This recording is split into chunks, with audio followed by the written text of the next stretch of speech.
Hello student, ফিরে আসলাম একটা ক্লাসে। আজ করাবো তোমাদের নবম শ্রেণী গণিত রায়মাটির প্রশ্নবিচিত্রা থার্ড সামেটিভ 2026। আজকে নিয়ে এসেছি তোমাদের জন্য 13 নম্বর স্কুল। পেজ নাম্বার চলে এসো 198 পেজ। আমরা করাবো 13 নম্বর স্কুল। এর আগে তোমাদের 12 নম্বর স্কুল পর্যন্ত ক্লাস দেওয়া হয়ে গেছে। যারা দেখোনি আগের ক্লাসগুলো তোমরা দেখে নাও। চলো আজকে 13 নম্বর স্কুলে যে প্রশ্নগুলো আছে, প্রথম প্রশ্ন লক্ষ্য করো কী বলছে। 1 নম্বর প্রশ্নটা এখানে বলছে, দেখো যে 100টি পাতিলেবুর বিক্রয় মূল্য 120টি পাতিলেবুর ক্রয় মূল্যের সমান। মানে 100টি লেবুর বিক্রয় মূল্য যা হবে 120টি লেবুর ক্রয় মূল্য তাই হবে। এটা এভাবে বলেছে কথাটা। আমি যদি 100টি লেবুর বিক্রয় মূল্য ধরে নিই x টাকা, তাহলে 120টি লেবুর ক্রয় মূল্য হবে x টাকা। এটা কিন্তু প্রশ্নে বলেছে। চলো আমরা ধরে নিচ্ছি 1 নম্বর। আমি এখানে ধরে নিচ্ছি, ধরি যে 100টি লেবুর বিক্রয় মূল্য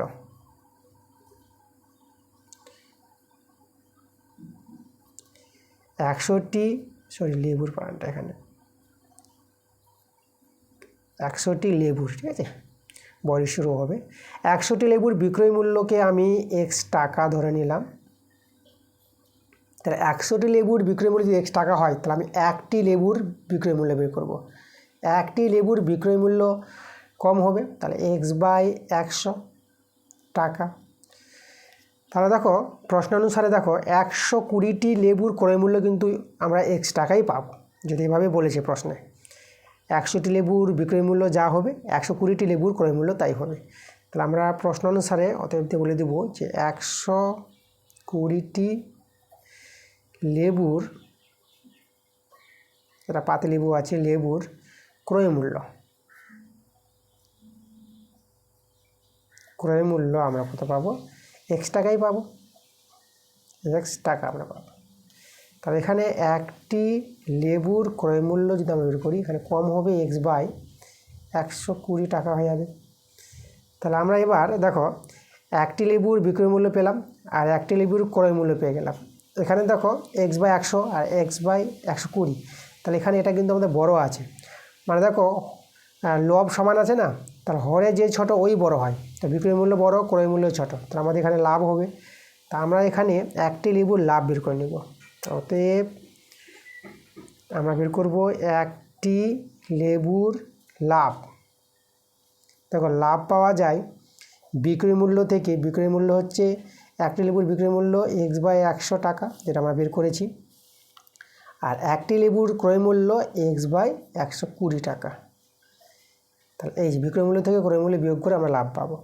এখানে আমি ভগ্নাংশ যোগ বিয়োগ যদি করে নিই, তাহলে এখানে 100 এবং 120 লসাগু।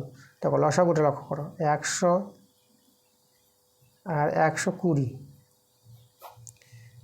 লসাগুটা আমি এখানে তোমাদের দেখাচ্ছি, আমি 2 দিয়ে দেখাচ্ছি, 2 দিয়ে 2×5 = 10, 0, 2×12 0। এবার আমি দেখাচ্ছি লসাগুটা 5 দিয়ে দেখাচ্ছি, 5×5 0, আর 5×5 5 দিয়ে 10। আবার তোমাদের দেখাচ্ছি লসাগুটা 2 দিয়ে, 2×5 = 10, 2×12। আর তো যাবে না। এবার এদের গুণ করে নাও, এদের গুণফলটাই হবে আমাদের লসাগু। আচ্ছা, 2×5 = 10, এদিকে 10 রাখলাম। আর এদিকে দেখো আবার 2×5 = 10, আর 10 আর 6 60, ঠিক আছে। এদিকে আমাদের 60 আর ওদিকে আবার 10, মানে 600 দাঁড়াচ্ছে। 600 আমাদের লসাগু। তাহলে 100 আর 120 লসাগুটা আমি 600 পেলাম। এবার এটা দিয়ে ভাগ করব। দেখো 100 দিয়ে যদি ভাগ করি তাহলে এটা 6 হয়ে যাবে, তাহলে এখানে আমরা 6x পেয়ে যাব। আর 120 দিয়ে যদি ভাগ করো, দেখো 120 দিয়ে ভাগ করলে এটা কত পাবা? এটা 5 পেয়ে যাবা। 120 5-এ গুণ করলে 600 হয়। তাহলে এখানে 5 বলতে তাহলে 5x হয়ে যাবে। আর 6x থেকে 5x বিয়োগ করে আমাদের x হবে x/600 টাকা। তো এটা আমাদের লাভ। আমাদের এখানে শতকরা লাভ বের করতে বলেছে, এই তো লাভের হার যেটা শতকরা বের হবে। চলো তো আমরা বের করব অতএব দিয়ে যে একটি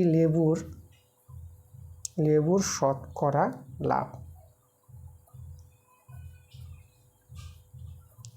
শতকরা লাভ বের করার নিয়মটা দেখো, যেটা লাভ হয়েছে না, দেখো যেটা লাভ হয়েছে সেটা উপরে লিখবা x/600 টাকা, এটা লাভ হয়েছে। লাভ হয় কি থেকে? ক্রয় মূল্য থেকে লাভ হবে, এই যে ক্রয় মূল্য x/120, তাই না? মানে জিনিসটা কিনে বিক্রি করে তারপর তো লাভ করবে। তা লাভ সবসময় ক্রয় মূল্যের উপর হয়, এটা তোমরা জেনে রাখবা। তাহলে লাভ বাই আমরা ক্রয় মূল্য লিখবো, যেহেতু ক্রয় মূল্যের উপর লাভটা হয়েছে, তা লাভ বাই ক্রয় মূল্য এখানে x/120 টাকা বের করেছি, একটা লিখব ক্রয় মূল্য, তো এখানে লিখবো x/120 টাকা, আর ইন্টু 100 দিয়ে গুণ করে দেবা। 100 দিয়ে গুণ করতে হবে, যেহেতু শতকরা লাভ আমরা বের করছি। এবার এখানে সরলটা লক্ষ্য করো, একটা ভগ্নাংশ বা একটা ভগ্নাংশ, প্রথম ভগ্নাংশটা লিখে দিবা, গুণ দিয়ে নিচের ভগ্নাংশটা উল্টে যায়, এই দেখো, আর এখানে তাই 100 ছিল। এবার সরল করে নাও, আমরা অ্যান্সার পেয়ে যাবো। 0 0 আমি কেটে দেব, সরি x আমরা কেটে দিলাম, আর এখানে এই দুটো শূন্য কেটে দিলাম আমি। এবার 6 দিয়ে যদি কাটাকাটি করি, 6 দিয়ে 12 আর শূন্যটা বসিয়ে দিলাম। তা দেখো আমাদের রয়ে গেল 20% চিহ্ন দিয়ে দেবো, এটা শতকরা বের করছে, 20% আমাদের অ্যান্সার। তো শতকরা লাভ পেয়ে গেছি 20%। অপশান লক্ষ্য করো, বি নাম্বার অপশানটা মিলছে। তোমার এইভাবে অঙ্কটা হয়ে যাওয়ার পর বি নাম্বার অপশান যখন মিলল, তোমার এইভাবে খাতায় বি নাম্বার অপশানটা বসিয়ে দেবা। পরের প্রশ্নটা আমরা চলে আসবো, এরপরে 1-2 প্রশ্নটা, 1-2 নাম্বার। চলো দেখো প্রশ্নটা কী বলছে লক্ষ্য করো। একটা বর্গাকার চিত্র আছে ABCD, এর বর্ধিত ডি এর উপর এম একটি বিন্দু, যে কোণ CMDটা 30 ডিগ্রি। আচ্ছা ছবিটা এঁকে আমরা প্রশ্ন পড়বো, ছবি তৈরি করব। আচ্ছা বর্গক্ষেত্র আছে তো, চলো বর্গক্ষেত্রে আমরা ছবিটা তৈরি করি। লক্ষ্য করো, আমরা বর্গক্ষেত্র যেহেতু এখানে দেখাই, এইভাবে আমি একটি বর্গক্ষেত্র দেখাচ্ছি।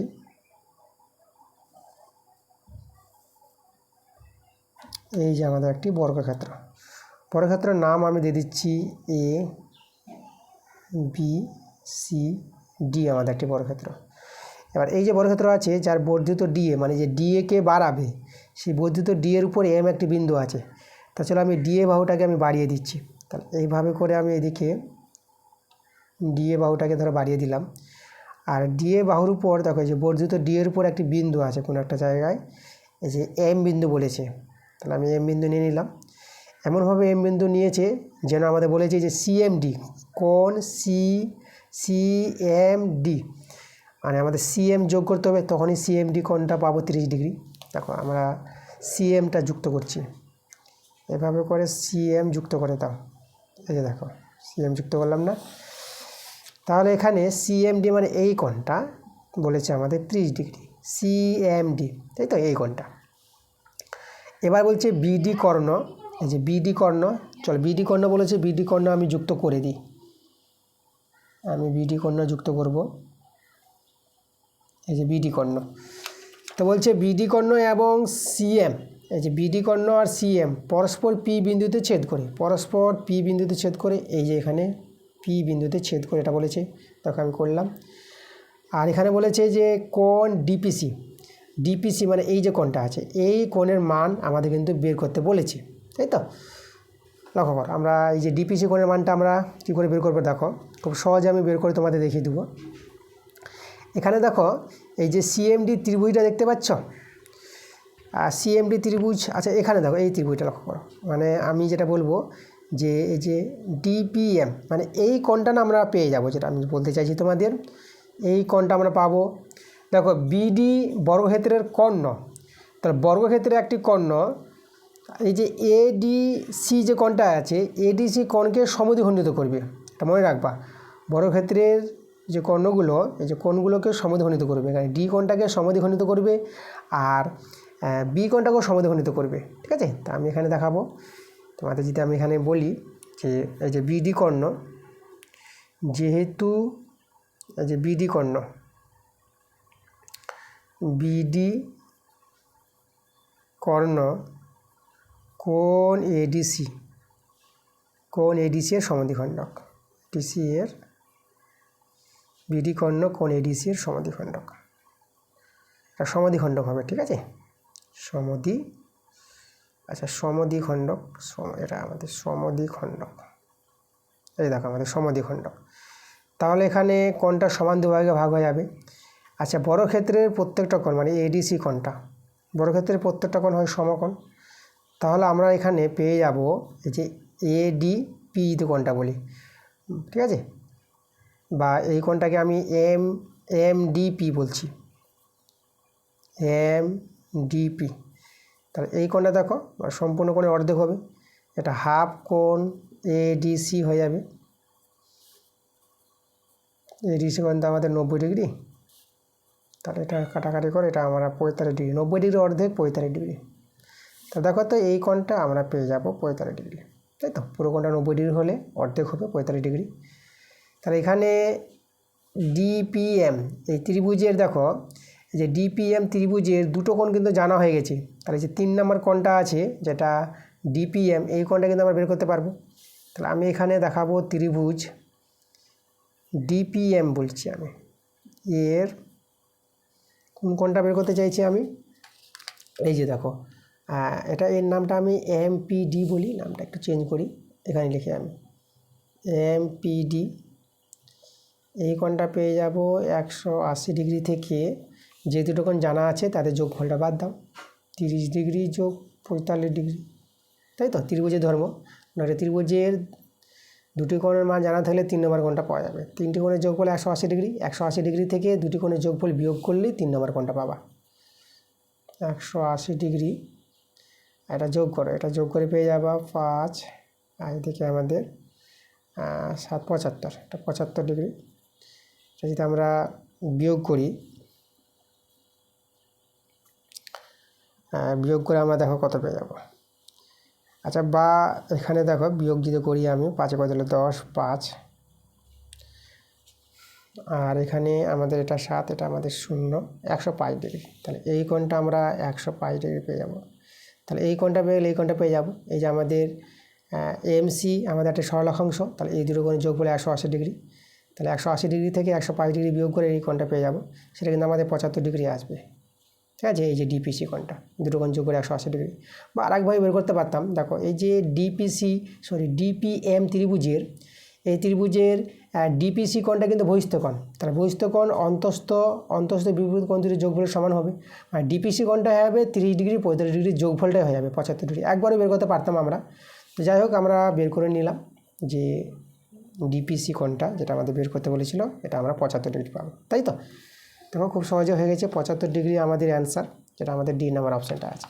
ডি নাম্বার অপশান যখন মিলে গেল, ডি নাম্বার অপশানটাকে বসিয়ে দাও। চলো পরের প্রশ্ন দেখো, 1-3 নম্বর অঙ্কটা, একটি বিন্দুর স্থানাঙ্ক XY, যেখানে XY 91, তাহলে X + Y এর মান কত হবে। আচ্ছা, XY যে বলেছে এখানে লক্ষ্য করো, এই যে XY যদি আমাদের 91 হয়, তাহলে X এর মান আমরা Y এর মান কত নিতে পারবো। তো দেখো আমি যদি এখানে তোমাদের দেখাই, 91কে তোমরা ভাঙাতে পারবা 13 × 7 = 91, তাই তো। আবার ভাঙাতে পারবা, আরেকভাবে ভাঙাতে পারবা যে 91 1 × 91, তো এই দুভাবে ভাঙা যায়। আচ্ছা, তাহলে এখানে দেখো আমি 13 × 7 যদি 91 নিই আমরা, ঠিক আছে, এটা মানে এক্সের মানটা এখানে, এই যে এক্সের মানটা আমি 13 নিয়ে নিলাম, আর ওয়াইয়ের মানটা আমি 7 নিয়ে নিলাম। তাহলে আমি দেখো তো এখানে এই যে X + Y যে বের করতে বলেছি, তাহলে X + Y কত হবে, 13 + 7 হয়ে যাবে। তা 13 + 7 যোগ করে কত হবে, 20। তাহলে এই যে X + Y এর মান আমাদের হবে 20 হবে এখানে, এই যে 20 বসাতে পারবো। বা বলেছে যেহেতু দেখো, বা আমি যে 91 যোগ মানে এক্সের মানটা আমি 91 নিতে পারি, আর ওয়াইয়ের মানটা আমি 1 নিতে পারি। তাহলে এই ক্ষেত্রে X + Y কত হয়ে যাবে, 91 + 1 মানে 92 হয়ে যাবে। তাহলে মানটা আমাদের 92 আসবে, 92, ঠিক আছে। 20 আসতে পারে বা 92। দেখো মাইনাস দিয়ে মান নিতে পারো, -13 -7, তখন -20 আসবে, -91 -1 মানে গুণফলটা তো আমাদের 91 দাঁড়াবে, মাইনাস দিয়েও বিন্দু হতে পারে। তো এখানে কিন্তু -20 -92 অ্যান্সার আসতে পারে। তা আমি এখানে যেহেতু পজিটিভ মানটাই দেখালাম, ধনাত্মক মান, যেহেতু এখানে বাদ দুটো মান দেখাতে বলেছে, 20 বা 92, ঠিক আছে, বুঝতে পেরে গেছো তোমরা। তো অ্যান্সারে তোমাদের এখানে 20 বা -20 দেখিয়েছে, তো -20 এখানে হতে পারে, কোনো যায় আসে না যদি আমরা নেগেটিভ মান দিয়ে ধরি, ঠিক আছে। এখানে যদি এক্সের মানটা -13 নিয়ে নিই, আর ওয়াইয়ের মানটা -7, তাহলে X + Y দাঁড়িয়ে যাবে দেখো -13 + -7 মানে -13, এখানে -7, তাহলে -20 আসবে। তাহলে আমি এখানে দেখো এই যে বা, এখানে বা -20 বসাতে পারো, ঠিক আছে, 20 বা -20 তো হবে, বিভিন্নভাবে মান হবে, এখানে 92 হবে, -92 হবে, 20 হবে বা -20 হবে, ঠিক আছে। পরের আমরা 4 নম্বর প্রশ্নটা আসবো, একের 4-এর প্রশ্নটা। তো এখানে বলছে একটি সমবাহু ত্রিভুজের উচ্চতার উপর একটি বর্গক্ষেত্র আঁকা হলে সমবাহু ত্রিভুজের ক্ষেত্রফল ও বর্গক্ষেত্রের ক্ষেত্রফলের অনুপাতটা √3 হবে। চলো আমরা বের করে দেখাই। সমবাহু ত্রিভুজ আছে, তাই তো, এই যে আমাদের সমবাহু একটি ত্রিভুজ, সমবাহু ত্রিভুজের নাম আমি দিলাম ABC। সমবাহু ত্রিভুজের উচ্চতার উপর, দেখো সমবাহু ত্রিভুজের উচ্চতা, দেখো উচ্চতা বলতে সমবাহু ত্রিভুজের যেটা মধ্যমা হবে না, সেটাই আমাদের উচ্চতা হয়ে যাবে, এই যে AD উচ্চতা। তাহলে উচ্চতার উপর একটি বর্গক্ষেত্র তৈরি করবে, তাহলে এভাবে একটি বর্গক্ষেত্র তোমরা তৈরি করে নিতে পারবা, এই যে বর্গক্ষেত্র। তাহলে দেখো এখানে সমবাহু ত্রিভুজের ক্ষেত্রফল আর বর্গক্ষেত্রের ক্ষেত্রফল। দেখো সমবাহু ত্রিভুজের ক্ষেত্রফল, সমবাহু ত্রিভুজের যদি বাহু দৈর্ঘ্য আমরা ধরে নিচ্ছি A একক, তাহলে সমবাহু ত্রিভুজের বাহু দৈর্ঘ্য যদি A হয়, তাহলে সমবাহু ত্রিভুজের উচ্চতার সূত্র জানা আছে। আমি এখানে লিখছি ধরি সমবাহু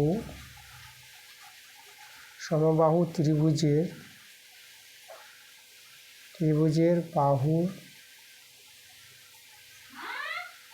দৈর্ঘ্যটাকে আমি A একক নিয়ে নিলাম।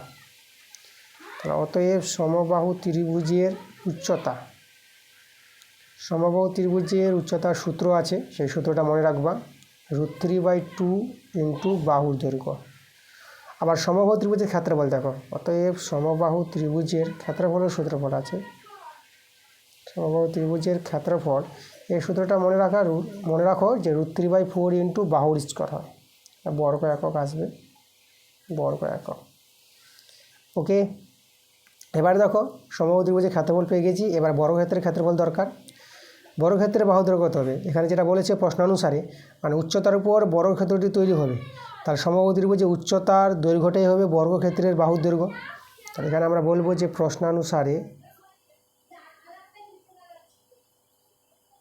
প্রশ্নে বলেছে যেভাবে কথাটা, প্রশ্নানুসারে বর্গক্ষেত্রের বাহুর দৈর্ঘ্যটা হয়ে যাবে উচ্চতাটাই, যেটা আমাদের উচ্চতা আছে √3/2 ইন্টু A একক, এটাই হবে বাহুর দৈর্ঘ্য। তাহলে অতএব দিয়ে বর্গক্ষেত্রের ক্ষেত্রফল, এবার বাহু দৈর্ঘ্য পেয়ে গেছি, তাহলে বর্গক্ষেত্রের যে ক্ষেত্রফল আমরা পাবো, বর্গক্ষেত্রের ক্ষেত্রফলের সূত্র বাহু ইন্টু বাহু, যে বাহু দৈর্ঘ্য পেয়ে গেছো, মানে √3/2 into A into √3/2 into A বর্গ একক। এখানে সরলটা দেখো, এখানে √3 যদি গুণ করো না, এটা 3 হয়ে যাবে, আর A গুণ করে A স্কোয়ার, ঠিক আছে, আর নিচে 2 গুণ করে 2 2 4 বর্গ একক। তাহলে এই হয়ে গেল বর্গক্ষেত্রের ক্ষেত্রফল আমরা পেয়ে গেলাম। তাহলে সমবাহু ত্রিভুজের ক্ষেত্রফল আমরা পেয়ে গেছি, বর্গক্ষেত্রের ক্ষেত্রফল আমরা বের করলাম। এবার এদের যে আমাদের অনুপাত বের করতে বলেছি। তারপর প্রথমে আমাদের বলেছে সমবাহু ত্রিভুজ, তারপরে বর্গক্ষেত্র। তা আমরা লিখব অতএব দিয়ে যে সমবাহু ত্রিভুজ ও বর্গক্ষেত্রের ক্ষেত্রফলের অনুপাত।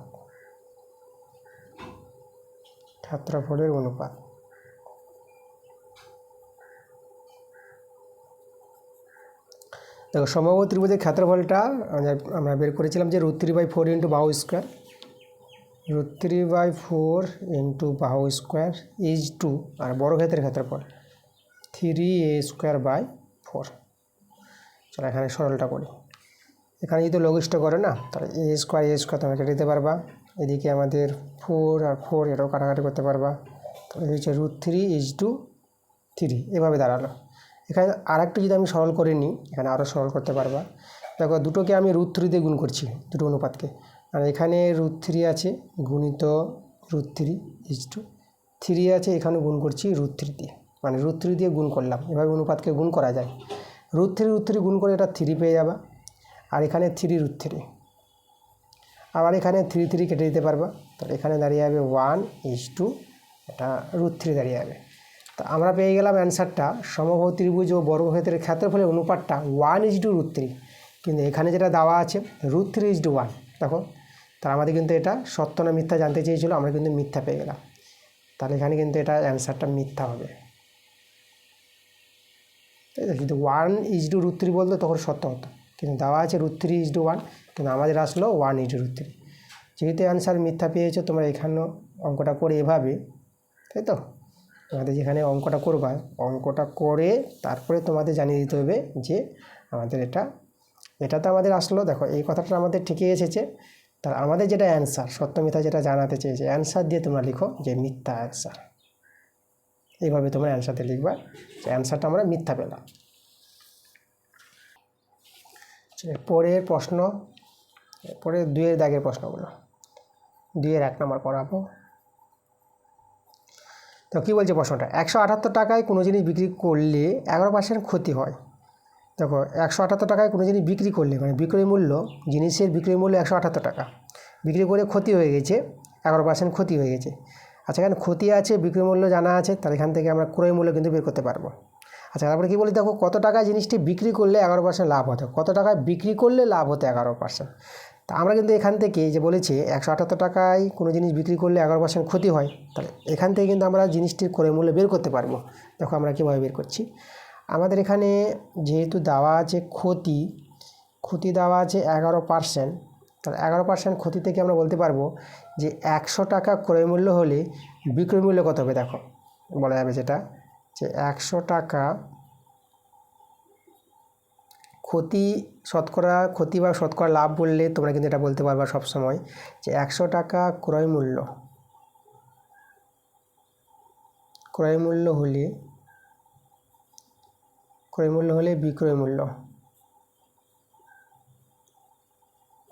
বিক্রয় মূল্য দেখো কত হবে। যেহেতু ক্ষতি হয়ে গেছে, তাহলে ক্রয় মূল্য যত হবে বিক্রয় মূল্য কিন্তু কম হবে। বিক্রয় মূল্য কম হয়েছে বলেই তো ক্ষতি হয়েছে, মানে যত টাকায় কিনবে তা কম টাকায় বিক্রি হয়েছে, কম টাকায় বিক্রি হয়েছে বলে ক্ষতি হয়েছে। তাহলে বিক্রয় মূল্য দাঁড়িয়ে যাবে, দেখো ক্রয় মূল্য থেকে যেটা ক্ষতি হবে না, সেটাই যে 11 টাকা ক্ষতি হয়েছে, 11 টাকা বিয়োগ করে দেবা। তাহলে এখানে বিয়োগ করে তোমরা পেয়ে যাবে কত, এটা 89 পেয়ে যাবে। 100 থেকে 11 বিয়োগ করে 89, এত টাকা হয়ে যাবে বিক্রয় মূল্য।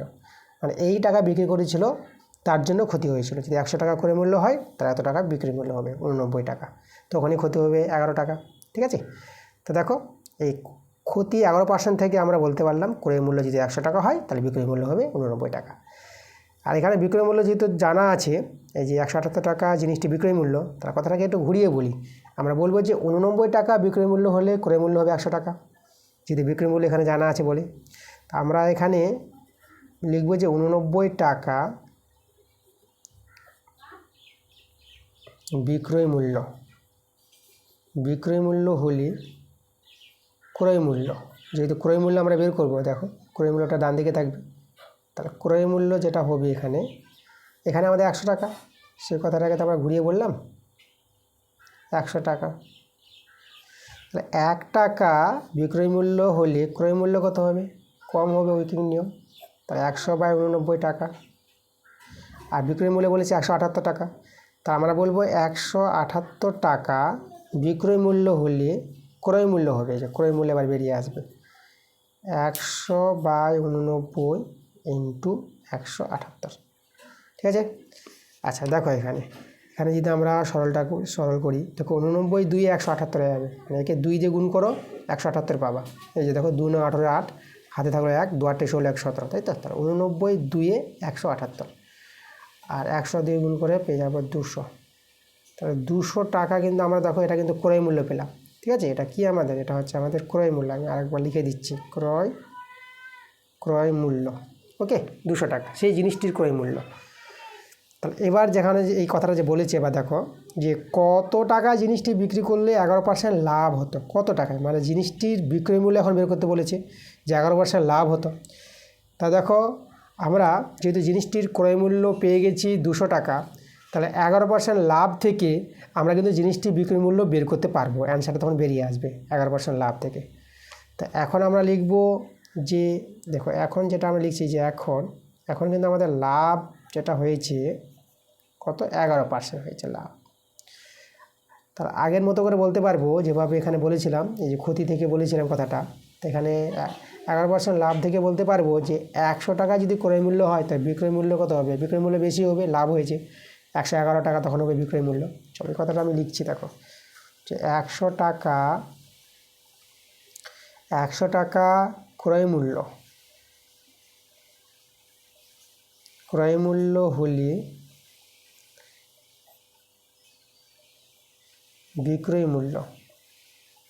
বিক্রয় মূল্য কত হবে, তাহলে 100 টাকায় ক্রয় মূল্যের সঙ্গে এই যে লাভটা যোগ করে নিবা, 100 আর 11 যোগ করে 111 টাকা, 111 টাকা হয়ে যাবে আমাদের বিক্রয় মূল্য। এবার 1 টাকা ক্রয় মূল্য হলে বিক্রয় মূল্য কত, আর এই যে ক্রয় মূল্য জানা আছে 200 টাকা, 200 টাকা ক্রয় মূল্য হলে বিক্রয় মূল্য কত, তখনই বিক্রয় মূল্যটা বেরিয়ে আসবে। তাহলে 1 টাকা ক্রয় মূল্য হলে বিক্রয় মূল্য দাঁড়াবে 111/100 টাকা। আর 200 টাকা ক্রয় মূল্য হলে বিক্রয় মূল্য হবে 111/100 200 টাকা। চলো আমরা এখানে সরল করি, 0 0 কেটে দিলাম। তাহলে দেখো 111 আর 2 গুণ করলে পরে আমরা পেয়ে যাব 222 টাকা।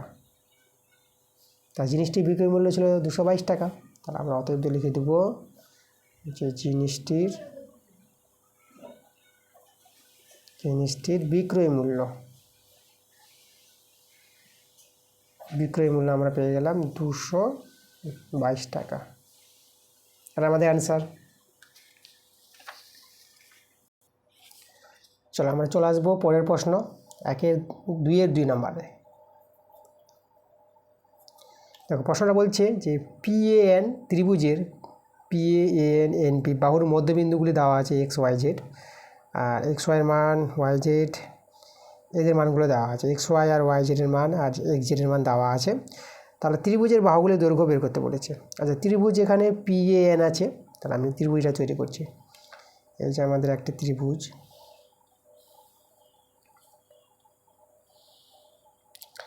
এই যে PAN, আর দেখো এখানে বলেছে দেখো যে বাহুগুলোর মধ্যবিন্দু মানে PA বাহুর মধ্যবিন্দু X হবে, PA বাহুর মধ্যবিন্দু এই যে X, তারপরে AN আছে, AN বাহুর মধ্যবিন্দু Y হবে, AN বাহুর মধ্যবিন্দু Y, আর NP বাহুর মধ্যবিন্দু Z পাবা, এই যে আমাদের Z, ঠিক আছে। আচ্ছা তাহলে এখানে যে XY, এই যে XY দেখো XY এর মান দেওয়া আছে, XY আমি যুক্ত করি, তাহলে এভাবে আমি যুক্ত করে দিচ্ছি XY যুক্ত করলাম, YZ আছে তো YZ যুক্ত করলাম, XZ মান দেওয়া আছে, XZ এই যে আমি দেখালাম। তাহলে XY এর মান YZ আর XZ এর বাহুগুলো দৈর্ঘ্য দেওয়া আছে। তা আমাদের যে ত্রিভুজের বাহু দৈর্ঘ্য বের করতে হবে, মানে P এর দৈর্ঘ্য, AN এর দৈর্ঘ্য বা NPর দৈর্ঘ্য আমাদের বের করতে হবে। দেখো আমরা কীভাবে বের করছি, এখানে লক্ষ্য করো আমাদের যে 20 নম্বর উপপাদ্য আছে, এই 20 নম্বর উপপাদ্যটা তোমাদের এখানে কাজে লাগবে। যে কোনো একটা ত্রিভুজের দুটি বাহুর মধ্যবিন্দুর সংযোজক সরলরেখাংশ, ঠিক আছে। এই যে দেখো মানে এই যে PA বাহু এবং PN বাহুর মধ্যবিন্দু X আর Z আছে, তাহলে দুটি বাহুর মধ্যবিন্দুর সংযোজক সরলরেখাংশ তৃতীয় বাহুর সঙ্গে কী হবে, সমান্তরাল অর্ধেক হয়। এখানে আমি অর্ধেক দেখাবো, তাহলে আমি এখানে দেখাবো যে এই যে ত্রিভুজ, আমি দেখাচ্ছি ত্রিভুজ PAN এর PA ও PN বাহুর মধ্যবিন্দু, যে কথাটা বললাম সেই কথাই লিখছি আমি। এই যে PA এবং PN বাহুর মধ্যবিন্দু যথাক্রমে আমরা নেব X নেব, PA বাহুর মধ্যবিন্দু X আর PN বাহুর মধ্যবিন্দু Z, যথাক্রমে X ও Z। তাহলে উপপাদ্য 20 থেকে আমরা বলতে পারবো এই যে XZ হয়ে যাবে হাফ AN, ঠিক আছে, এটা উপপাদ্য 20। এখানে পাশে আমি লিখে দেবো কথাটা যে উপপাদ্য 20 থেকে উপপাদ্য 20 আছে, ঠিক আছে। আমাদের এটা নিয়মটা আছে, যে কোনো ত্রিভুজের দুটি বাহুর মধ্যবিন্দুর সংযোজক সরলাকাংশ মানে এক্স জেডটা তৃতীয় বাহুর অর্ধেক হবে সমান্তরাল হয়। এখানে আমি অর্ধেকটাই নেব। আচ্ছা, তাহলে এখান থেকে লক্ষ্য করো, আমরা এখান থেকে যদি আমি এ এনের মানটা বের করতে চাই, এ এনটা হয়ে যাবে আমাদের 2xz। আচ্ছা, এক্স জেডের মান জানা আছে আমাদের, এই যে দেখো এই যে এক্স জেডটা কিন্তু এখানে দেওয়া আছে, এক্স জেডটা 4 সেমি। তাহলে এখানে এন সমান 2 ইন্টু এক্স জেডটা হচ্ছে 4 সেমি, তাহলে এটা হয়ে যাবে আমাদের 8 সেমি। দেখো এন একটা বাহু দৈর্ঘ্য পেয়ে গেলাম। তাহলে একইভাবে যদি বলি, দেখো এই যে পি এ এন ত্রিভুজের এই যে আমাদের পি এ বাহু আর এ এন বাহুর মধ্যবিন্দু এক্স ও ওয়াই, তাহলে এই যে এক্স ওয়াইটা হয়ে যাবে এই যে এর অর্ধেক, এই যে পি এন বাহুর অর্ধেক হয়ে যাবে, তাই তো। একই ধর্ম যে জিনিসটা দেখালাম উপপাদ্য 20। তাহলে আমরা এখানে একইভাবে বলতে পারবো, একইভাবে যে এই যে এক্স ওয়াইটা, এই যে এক্স ওয়াইটা হয়ে যাবে আমাদের হাফ পিএন। তাহলে এখানে পিএন এর মানটা বের করতে যাই, তাহলে পিএনটা হয়ে যাবে 2xy। এক্স ওয়াইয়ের মান জানা আছে, তাহলে পিএনটা আমাদের বেরিয়ে আসবে 2 ইন্টু, দেখো এক্স ওয়াইয়ের মানটা প্রশ্নে বলে দিয়েছে, লক্ষ্য করে এক্স ওয়াই হচ্ছে 2.5 সেমি। তাহলে আমি এখানে, আচ্ছা এক্স ওয়াই আছে তো, তাহলে আমি এখানে বসিয়ে দেবো পিএন 2 ইন্টু এক্স ওয়াইয়ের মান 2.5 আছে। তাহলে গুণ করো, এটা হবে, দেখো 2 5 10 0, 2 দিয়ে 4 একে 5, আর একটার উপর দশমিক বসিয়ে দাও, 5.0 মানে 5 সেমি, 5 সেমি আমাদের অ্যান্সার। পিএনটাও পেলাম, মানে দেখো দুটি বাহু, ত্রিভুজে দুটি বাহু পেয়ে গেছি আমরা, পেয়েছি এএন পেয়েছি আর পিএন পেলাম। এবার আমরা পিএ বের করব। তো এখন বের করার জন্য এভাবে নাও, যে এই যে আমাদের এএন বাহু আর এইদিকে নাও পিএন বাহু, এই দুটি বাহুর মধ্যবিন্দু ওয়াই আর জেড, তাই তো। তাহলে এখানেও দেখো এই যে মধ্যবিন্দু দ্বয়ের সংযোজক সরলাকাংশ ওয়াই জেডটা আমাদের কী হয়ে যাবে, এই যে পিএ বাহুর অর্ধেক হয়ে যাবে। এবং দিয়ে আমি বলে দিচ্ছি, এবং আমরা একই হিসাবে আমরা কাজে লাগাতে পারবো উপপাদ্য 20 থেকে যে আমরা নিয়মটা দেখালাম, যে আমাদের ওয়াই জেডটা হয়ে যাবে হাফ হয়ে যাবে আমাদের কি, এই যে পিএ। তাহলে আমরা যদি পি এর মানটা বের করতে চাই, তাহলে এটা হবে 2yz, 2 ইন্টু ওয়াই জেডের মানটা আমরা বসিয়ে দেবো। ওয়াই জেডের মান আমাদের দেওয়া আছে প্রশ্নে 3 সেমি, তাহলে এখানে বসিয়ে দাও। এই যেটা গুণ আছে এটা, ঠিক আছে, 2 গুণিত 3, গুণ করে আমরা এটা সেমি একটা হবে 6 সেমি। দেখো, তো আমাদের ত্রিভুজের বাহুগুলির দৈর্ঘ্য কিন্তু পেয়ে গেছি। আমি একটা অতএব দিয়ে লিখে দেখাই যে ত্রিভুজের বাহুগুলির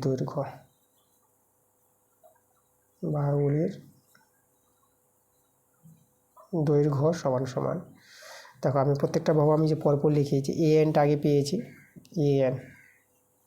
এএনটা পেয়েছি আমরা 8 সেমি। তো প্রথমে আমরা এএনটা বের করেছিলাম 8 সেমি, কমা দিয়ে আমি এই যে পিএনটা 5 সেমি পেলাম, পিএনটা আমরা পেলাম 5 সেমি,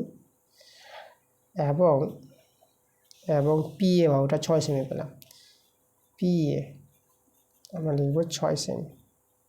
দেখো ত্রিভুজে 3টে বাহু দৈর্ঘ্য আমরা বের করে নিলাম, ঠিক আছে। চলে আসবো পরের প্রশ্ন, 2-এর 3 নম্বর প্রশ্ন।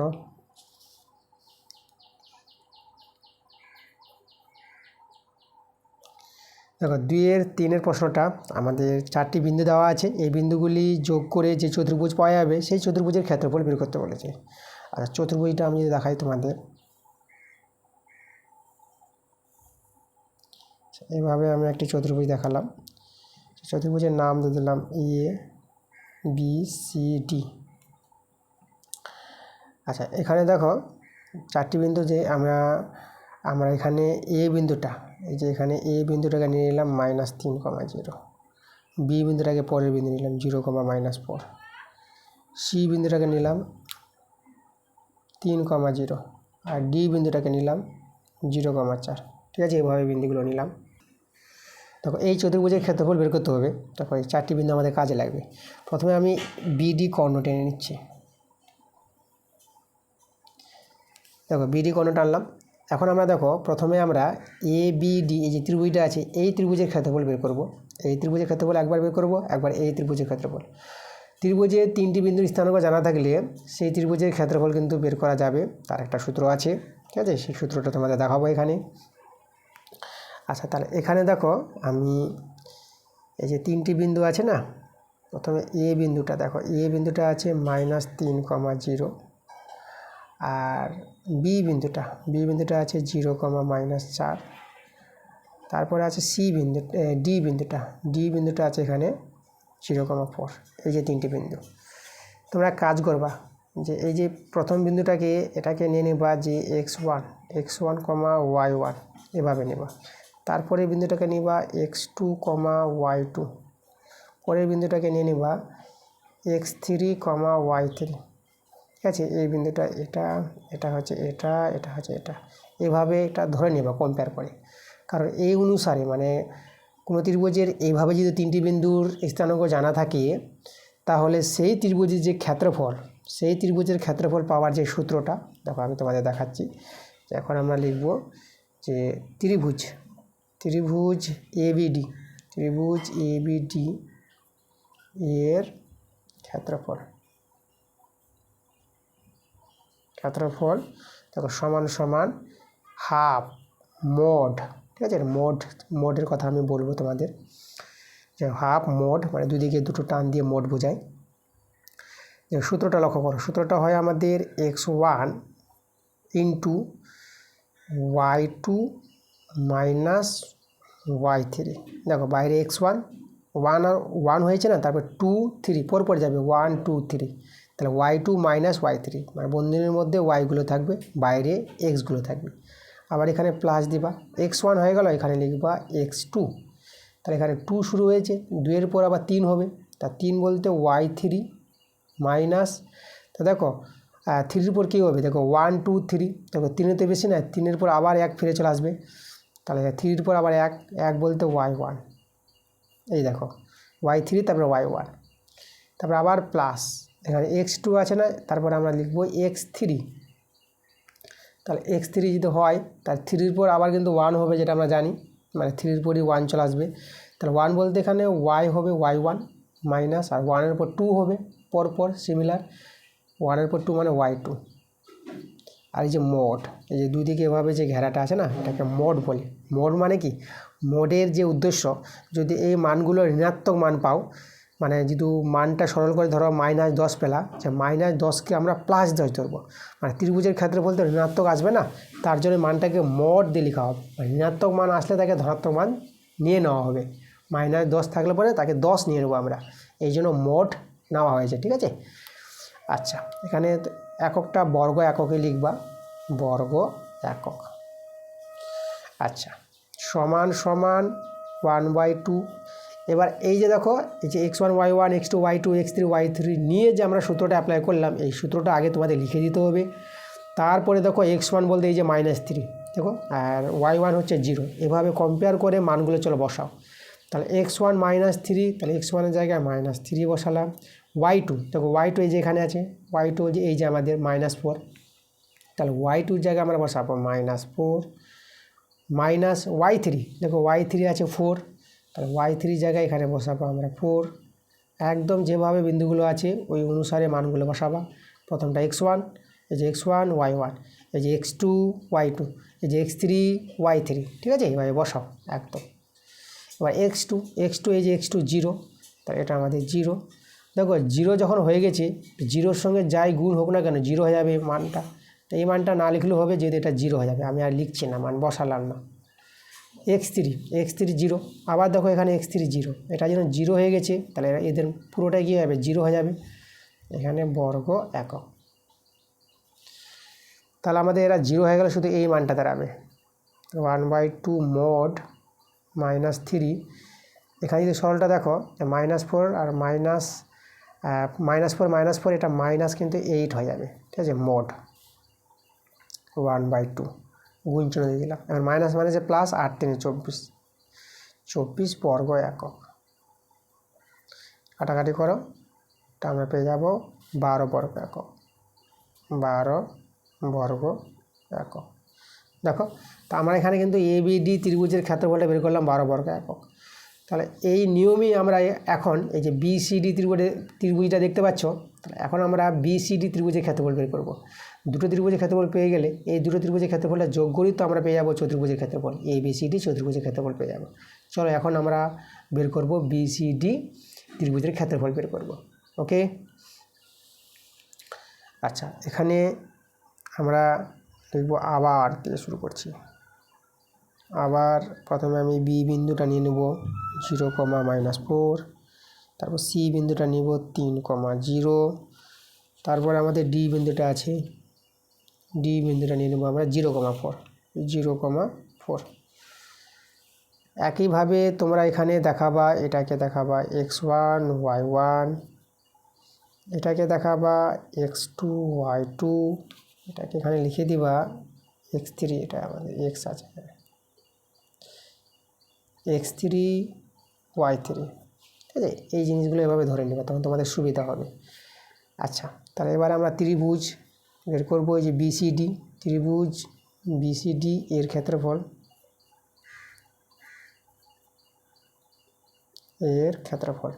সমান সমান।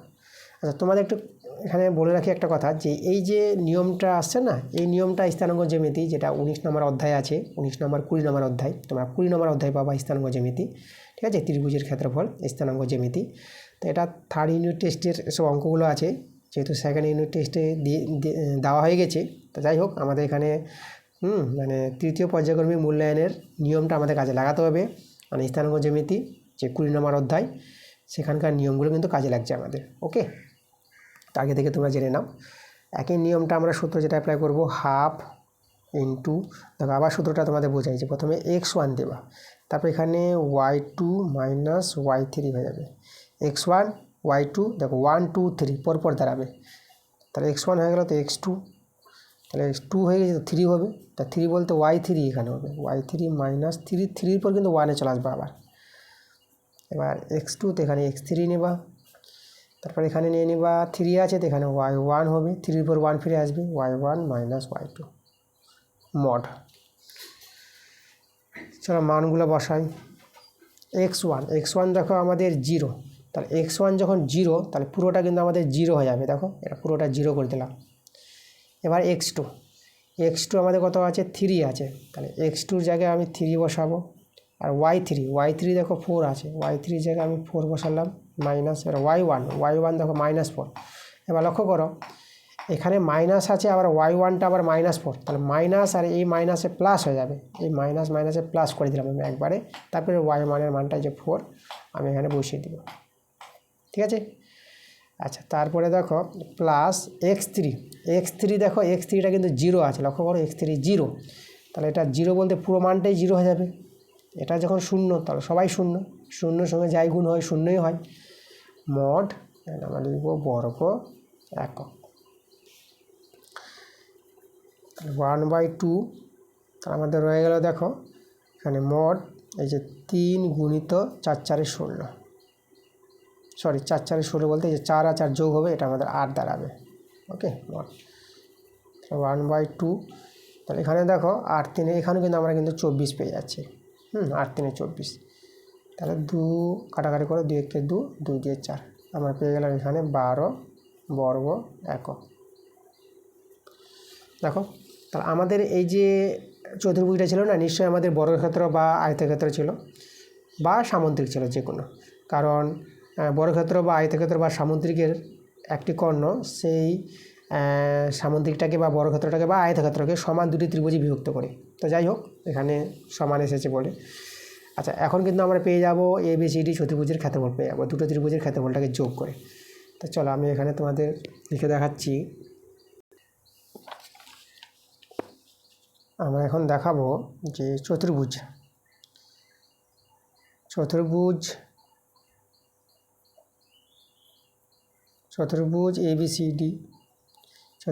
ABCD সমান সমান ত্রিভুজ ABD ছিল প্লাস ত্রিভুজ বিসিডি, তাই তো? দেখো এখানে লক্ষ্য করো, এই যে আমাদের ABCD চতুর্ভুজটা হবে ত্রিভুজ ABD যোগ ত্রিভুজ BCD, দুটো ত্রিভুজের যোগ করলে আমরা পাবো, তাই তো? তো সেই অনুসারে আমরা এখানে বসালাম। তাহলে এবার আমরা দেখো, আমরা এই যে ত্রিভুজ ABD এর ক্ষেত্রফল আমরা কিন্তু পেয়েছি 12 বর্গ একক। এই যে ত্রিভুজ ABD এর যে ক্ষেত্রফলটা আমরা 12 বর্গ একক বের করে রেখেছি, তা আমরা এখানে বসিয়ে দেবো 12 বর্গ একক প্লাস এই ত্রিভুজের ক্ষেত্রফল, এই যে 12 বর্গ একক আমরা বের করলাম, ত্রিভুজ BCD যার ক্ষেত্রফলটা বের করেছি 12 বর্গ একক, এখানে বসিয়ে দেবো 12 বর্গ একক। তাহলে দেখো এটা যদি যোগ করে 12 যোগ করে আমরা পেয়ে যাবো 24 বর্গ একক। তা দেখো চতুর্ভুজ ABCD যার ক্ষেত্রফলটা বের করতে বলেছিল 4টি বিন্দু দ্বারা, সেটা আমরা কিন্তু 24 বর্গ একক পেয়ে গেলাম। এটাই কিন্তু আমাদের অ্যান্সার। ওকে, এই ছিল আমাদের অঙ্কটা। আমরা 2-এর 3 নম্বর করলাম, ঠিক আছে? এবার 2-এর 4 নম্বরে যাব। পরের প্রশ্নটা আমরা চলে আসবো, তারপর 2-এর 4 নম্বর প্রশ্নটা।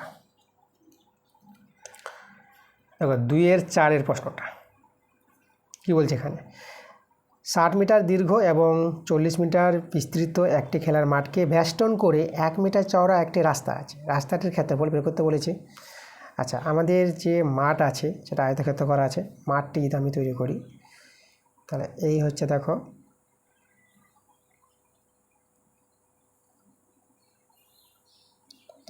এইভাবে ধরো আমাদের একটি আয়তক্ষেত্রাকার মাঠ আছে, খেলার মাঠ, যার দৈর্ঘ্য প্রস্থ বলে দিয়েছে, দৈর্ঘ্য 60 মিটার আছে আর প্রস্থটা আছে আমাদের 40 মিটার আছে। দৈর্ঘ্য আর প্রস্থ কিন্তু উল্লেখ করে দিয়েছে। এবার মাঠটিকে বেষ্টন করে, মানে মাঠটিকে ঘিরে 1 মিটার চওড়া একটি রাস্তা আছে, বেষ্টন মানে চারিদিকে। তাহলে এভাবে আমি একটু দেখো, আমি একটা রাস্তা তৈরি করার চেষ্টা করব।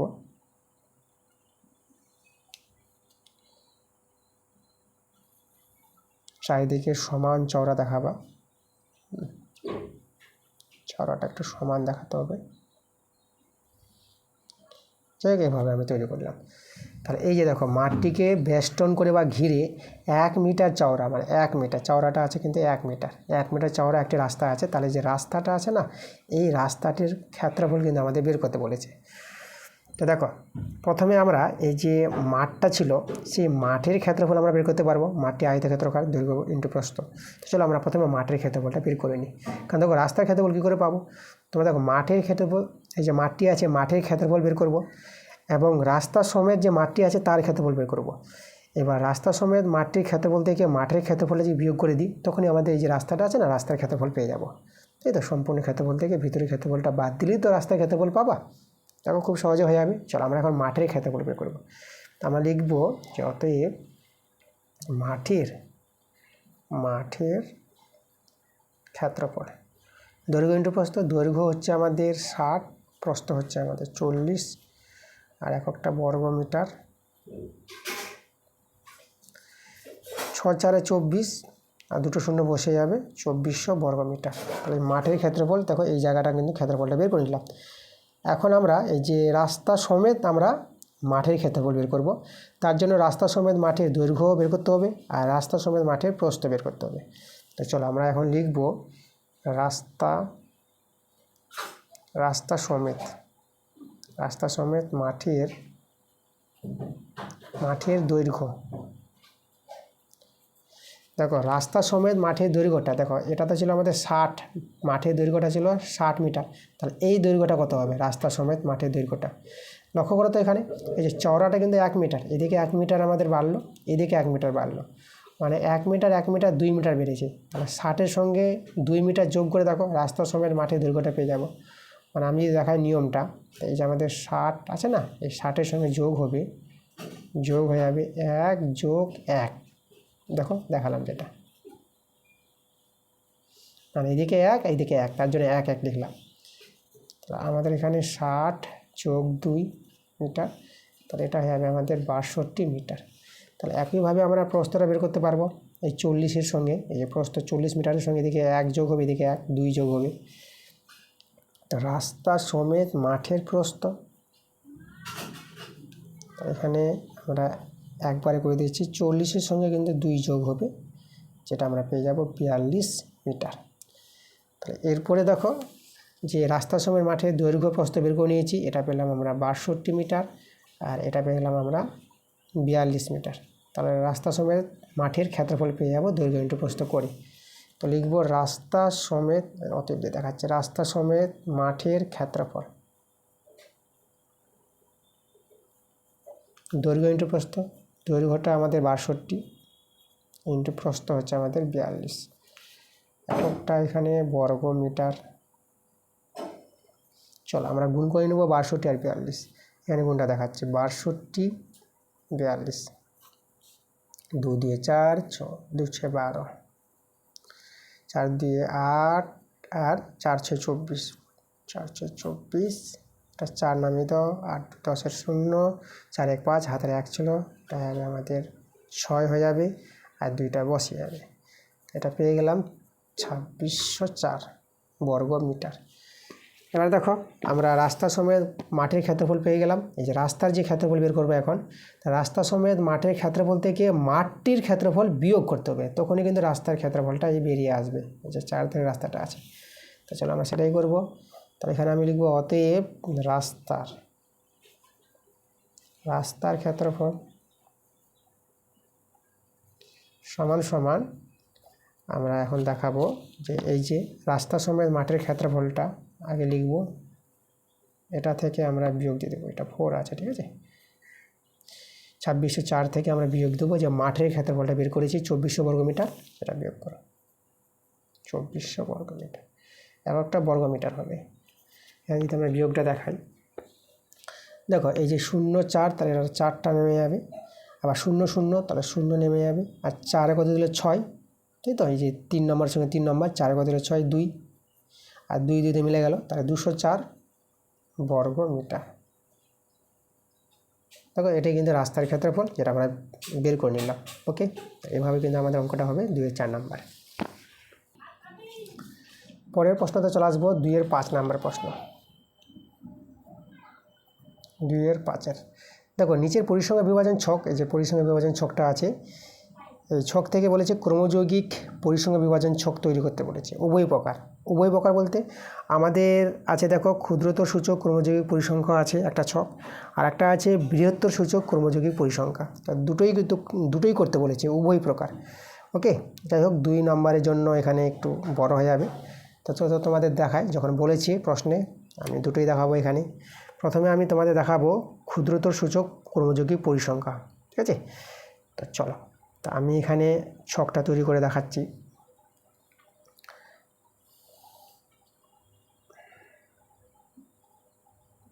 এইভাবে করে আমি একটি ছক তৈরি করে দিচ্ছি, তোমরা চাইলে স্কেল ব্যবহার করতে পারো।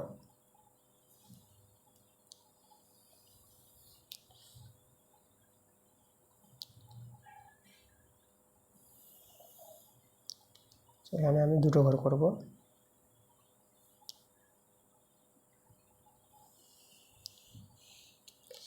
আচ্ছা, এখানে আমি প্রথমে দেখাবো এই যে প্রাপ্ত নম্বর, যেগুলো হচ্ছে শ্রেণী সীমানা বলা হয়, এগুলোকে বলা হয় শ্রেণী সীমানা। এগুলো শ্রেণী সীমানা, এখানে শ্রেণী সীমানা, ঠিক আছে।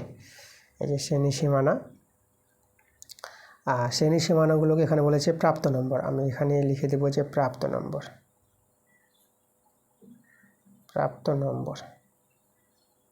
ওকে, আর এখানে দেখাবো আমি ক্ষুদ্রতর সূচক ক্রমযৌগিক পরিসংখ্যা। চলো এখানে লিখে দেখাই তোমাদের যে ক্ষুদ্রতর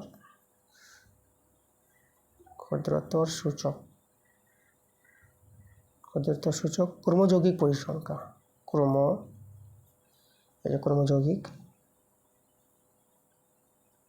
ক্রমযৌগিক পরিসংখ্যা,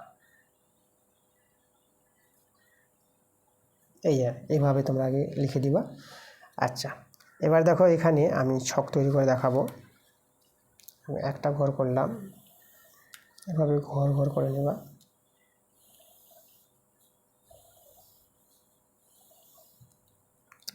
দেখো আমি এখানে লিখবো প্রথমে, এই যে দেখো 0 থেকে 20 আছে না, আমি লিখবো 0 এর কম, মানে 0 এর কম, ঠিক আছে। মানে 0 এর কম দেখাচ্ছি আমরা, যেহেতু ক্ষুদ্রতর সূচক পরিসংখ্যা, 0 এর কম। তাহলে দেখো শূন্যের কম যদি আমি দেখতে চাই পরিসংখ্যা, শূন্যের কম তো পাবো না। 0 থেকে 20 ছাত্রছাত্রীর সংখ্যা পরিসংখ্যা আছে আমাদের কত 6 আছে, তাহলে শূন্যের কম তো পাবো না। শূন্যের কম পরিসংখ্যা যেহেতু নাই, তাহলে এখানে আমি 0 বসাবো। এখানে কত বসাবো আমরা 0 বসাবো। আচ্ছা, তারপরে আছে দেখো এই যে 20 আছে, 20 থেকে 40, তাহলে এবার এখানে আমি দেখাবো 20 কম দেখাবো। তো আমি এখানে লিখব 20 এর কম, 20 এর কম। এবার দেখালাম। তো দেখো তো 20 এর কম আমি কত দেখাতে পারবো। দেখো এখানে যদি বলি যে 20 কম, তাহলে 20 কম দেখো তো কত আছে, এটা 20 কম, 20 কম 6 দেখাতে পারবো না। এই যে 0 থেকে 20 কম কত হবে, 20 কম 6 আছে পরিসংখ্যা, তাহলে এখানে 20 কম আমি এখানে 6 নিতে পারবো। ওকে, তারপরে দেখো এরপরে দেখো 20 পরে দেখো কি আছে 40, 40-এর কম যদি বলি, তাহলে আমি এখানে এবার 40-এর কম লিখব, 40-এর কম। ক্ষুদ্রতর সূচক কর্মযোগী পরিসংখ্যা এখানে কম করে দেখাতে হবে। এখন 40-এর কম যদি বলি, 40-এর কম তো আবার দেখো 20 থেকে 40-এর মধ্যেও আছে 12, এবং 20 থেকে 0 মানে 40-এর কম তো 20ও হবে, মানে 20 নিচের মানগুলো পাবো আমরা, তাই তো। তা 40-এর কম 12 আছে আর 6 আছে, দুটোই আছে। তাহলে আমাদের এই যে দেখো আমাদের এখানে তো 12 তো আছেই, আবার 6টাও আছে, তাহলে আমাদের এই 6টা আবার যোগ হয়ে যাবে 12-এর সঙ্গে, মানে 12 আর 6 যোগ করে আমরা পেয়ে যাবো টোটাল 18। তাহলে 40-এর কম হবে কত, ক্ষুদ্রতর সূচক কর্মযোগী পরিসংখ্যাটা দাঁড়াবে আমাদের 18 দাঁড়াবে, তাই তো। লক্ষ্য করে এখান থেকে বুঝতে পারবা 40-এর কম 12 আছে আর 6ও আছে, তা দুজন মিলে আছে আমাদের এই যে 18। তারপরে আমরা দেখাবো এই যে আমাদের, তারপরে দেখো 40 এর 60 আছে, তা আমি লিখবো 60-এর কম, 60-এর কম দেখাবো। দেখো 60-এর কম এখানে লক্ষ্য করো, এই যে 12, 6, 18, এই যে 18টা তো আমাদের আছেই 60-এর কম, 18টা আছে প্লাস 60-এর কম বলতে 14 আছে, তাহলে এই 18-র সঙ্গে আবার এই যে আমাদের 14টা আছে এটা যোগ হয়ে যাবে, যোগ হয়ে আমরা পাবো ক্ষুদ্রতর সূচক কর্মযোগী পরিসংখ্যা পাবো। যোগ করো, তাহলে এখানে 4 আর যোগ করে 12, 2 হাতে থাকলে 1, 1, 1, 2 আর হাতে রেখে 3, 32 হয়ে যাবে। 18 আর 14 যোগ করে আমরা কত পেয়ে যাবো, 32 পেয়ে যাবো। তারপরে দেখো এবার 80-এর কম দেখাবো, এখানে আমরা দেখাবো যে 80-এর কম। দেখো 80-এর কম যদি বলতে চাই, তাহলে দেখো এই দিক থেকে আমরা কত পেয়ে গেছি, এই দিক থেকে কিন্তু 32 হয়ে গেছে আমাদের অলরেডি, এই যে 14, 12, 6 এগুলো আমাদের 32 হয়ে গেছে। তাহলে 32-এর সঙ্গে শুধু 5 যোগ হবে, তাই তো, এই যে এখানে 5 আছে, তাহলে 32 নিবা, মানে এটা আবার এখানে চলে আসবে, আর 5 যোগ হয়ে যাবে যেটা যে 80-এর কম যেটা আছে, এই যে পরিসংখ্যাটা 5 আছে না, তাই 5টা যোগ করে দেবা, তাহলে 32 আর 5 যোগ করে এটা হয়ে যাবে আমাদের 37। আচ্ছা, এখানে আরও একটা ঘর আছে, আমাদের একটা ঘর তৈরি করে নিতে হবে। তাহলে এবার আমরা বলবো 100-এর কম, এখানে আমি লিখে দেখাবো 100-এর কম। 100-এর কম বলতে গেলে দেখো এরা তো সবাই আছে, আর সবাই বলতে 37 তো আমাদের হবে, তার সঙ্গে আবার দেখো এই যে 3 যোগ হয়ে যাবে, তাহলে 37 আর 3 যোগ করে নিব, এটা যোগ করে আমাদের কত হয়ে যাবে, 40 হয়ে যাবে। এই যে দেখো, তাহলে এই যে আমাদের ছকটা তৈরি হলো, এই ছকটাকে বলা হয় ক্ষুদ্রতর সূচক কর্মযোগী পরিসংখ্যা ছক একটা। তো এভাবে করে নিতে হবে। এটা আমরা পেলাম ক্ষুদ্রতর সূচক কর্মযোগী পরিসংখ্যা। এবার উভয় প্রকার বলতে আমাদের বৃহত্তর সূচক কর্মযোগী পরিসংখ্যা, সেই ছকটা আমাদের তৈরি করতে হবে। তো চলো আমরা আবার আরেকটা ছক তৈরি করব। আমি এখানে আবার একটা ছক তৈরি করতে যাচ্ছি। দেখো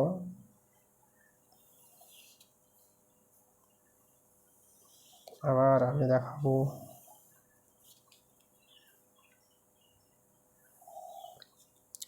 তাহলে এখানে আমি শ্রেণী সীমানাই দেখাবো,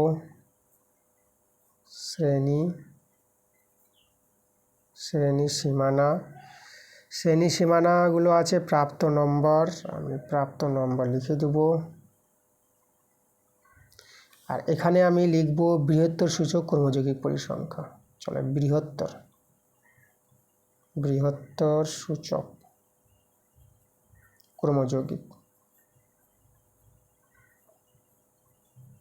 কর্মযোগী পরিসংখ্যা। দেখো বৃহত্তর সূচক কর্মযোগী পরিসংখ্যা যেটা আমাদের দেখাতে হবে, সেই নিয়মটা আমি তোমাদের দেখাবো। একটা আমি ঘর তৈরি করে দিচ্ছি তোমাদের।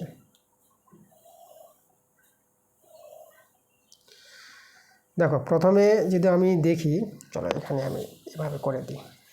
এখানে লক্ষ্য করো, আমাদের ছকটা কাজে লাগবে। দেখো আমি এখানে দেখাতে হবে আমাদের প্রথমে যে সবচেয়ে বেশি কত আছে, আমাদের 100 আছে। তা এখানে লিখব 100 বা 100 এর বেশি, যেহেতু আমাদের বৃহত্তর সূচক আছে। ওকে, তা আমি লিখব এখানে 100 বা 100 এর বেশি। নিয়মটা দেখো, নিয়মটা শিখে রাখো। 100 বা 100 এর বেশি দেখাবো। তাহলে 100 বা 100 এর বেশি যদি বলি, এখানে তো আমরা পরিসংখ্যা পাবোই না। 80 আর 100 এর মধ্যে 3 আছে না, তাহলে 100 বা 100 এর বেশি পরিসংখ্যা নাই, তাহলে এখানে আমাদের 0 হবে। বৃহত্তর সূচক ক্রমযোগী পরিসংখ্যাটা 0 পাবো। তারপরে দেখাবো, দেখো এখানে পরেরটা কত আছে, এই যে আমি 80 দেখাবো, 80 বা 80 এর বেশি দেখাবো। তাহলে এখানে লিখবো আমি 80 বা 80 এর বেশি। ঠিক আছে, 80 বা 80 এর বেশি কত হবে, তাহলে 80 বা 80 এর বেশি যদি লক্ষ্য করো, দেখো 80 বা 80 এর বেশি কত আছে, এর মধ্যে তো আমাদের 3 আছে। এর বেশি যদি বলতে চাই, 80 বা 80 এর বেশি 3 আছে না পরিসংখ্যাটা, তাই এখানে শুধু আমাদের 3 বসবে। তারপরে আমরা দেখাবো 60 বা 60 এর বেশি, পরপর চলে এসো। তো এখানে লিখবো 60 বা 60 এর বেশি। তাহলে এবার লক্ষ্য করো, এখানে 60 বা 60 এর বেশি দেখো, তাহলে এখানে 5ও আছে, এখানে 3 আছে, তাহলে 5 আর 3 যোগ করে বলতে হবে আমাদের এখানে। তাহলে দেখো আমাদের এই যে দেখো 3 তো আছে না, এই 3-এর সঙ্গে 5টা যোগ হয়ে যাবে, 3-এর সঙ্গে 5 যোগ হয়ে কত হয়ে যাবে, 5 3 8, তো এটা কিন্তু 8 হয়ে যাবে। তাহলে 60 বা 60 এর বেশি এই দুজন নিয়ে আমাদের দাঁড়াচ্ছে না, 60 এর বেশি বলতে কি 100 তো হবে, 80 তো হবে, তাহলে 60 বা 60 এর বেশি দুজন নিয়ে আমাদের হয়ে যাবে 8 দাঁড়াবে। তারপরে দেখাবো 40 বা 40 এর বেশি, আমি এখানে দেখাবো 40 বা 40 এর বেশি। দেখো 40 বা 40 এর বেশি যদি দেখো, এখানে তো এরা তো 8 আছেই, প্লাস 14 আছে, মানে 8-এর সঙ্গে আবার 14 যোগ হয়ে যাবে, তাহলে 14 আর 8 যোগ করে তোমরা পেয়ে যাবে 22। ঠিক আছে, আবার দেখো এটা পেয়ে গেলাম 40, এবার দেখো 20 আছে, তারপর তোমার লিখবা 20 বা 20 এর বেশি, 20 বা 20 এর বেশি। তো এখানে 22টা এখানে লিখে দিবা। দেখো 22টা লেখার পর 20 বা 20 বেশি, দেখো এখান থেকে তো 22, আর এটা আমাদের 12 যোগ হয়ে যাবে। আচ্ছা 12 যোগ করে নাও, এটা যোগ করে পেয়ে যাবে 2 2 4, এই থেকে 2 1 3, মানে 34 হয়ে যাবে। এটা আর একটা ঘর তৈরি হবে আমাদের। তো এবার তোমরা লিখতে পারবা, দেখো এই যে এখানে এই যে শেষে দেখো 0 বা 0 এর বেশি, 20 নিচে 0 আছে না, তাহলে আমি এখানে দেখাবো 0 বা 0 এর বেশি। তাহলে এইদিকে তো আমাদের দেখো, এইদিকে তো টোটাল আমরা পেয়ে গেছি 34, তাহলে এখানে 34টা লিখে দেবা প্লাস, আর এই যে 0 20-এর মধ্যে 6 আছে না, তাই 6টাকে যোগ করে দেবা। তাহলে 0 বা 0 এর বেশি যে আমাদের দাঁড়াবে বৃহত্তর সূচক ক্রমযোগী পরিসংখ্যাটা, দেখো এই দুটো যোগ করে, তাহলে এখানে 34 আর 6 যোগ করে তোমরা কিন্তু দেখো টোটাল 40 পেয়ে যাবে।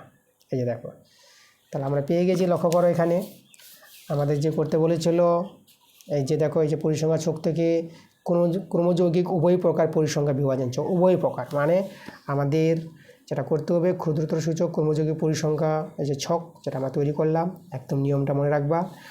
আর বৃহত্তর সূচক ক্রমযৌগিক পরিসংখ্যা এই যে ছকটা আমি তৈরি করলাম, খুব সহজ নিয়মটা আছে, একটু যদি তোমরা বুঝো তাহলে সহজে তোমরা করে নিতে পারবা।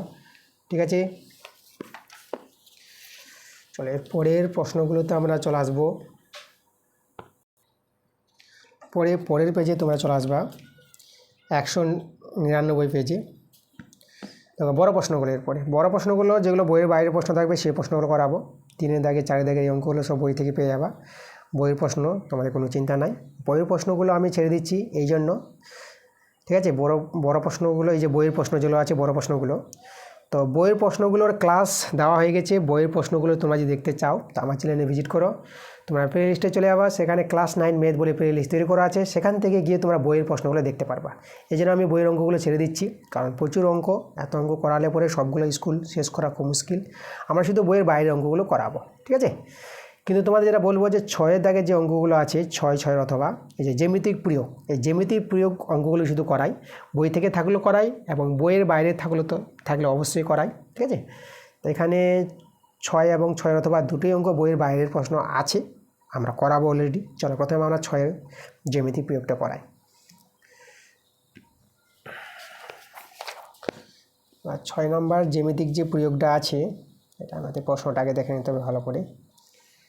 6 নম্বর কী বলছে প্রশ্নটা লক্ষ্য করে। এখানে এবিসি ত্রিভুজের এবিসি কোণটা 90 ডিগ্রি, আর বিসি বাহুর উপর এ বিন্দুর বিপরীত দিকে বিসিডি সমবাহু ত্রিভুজ আঁকা হলো।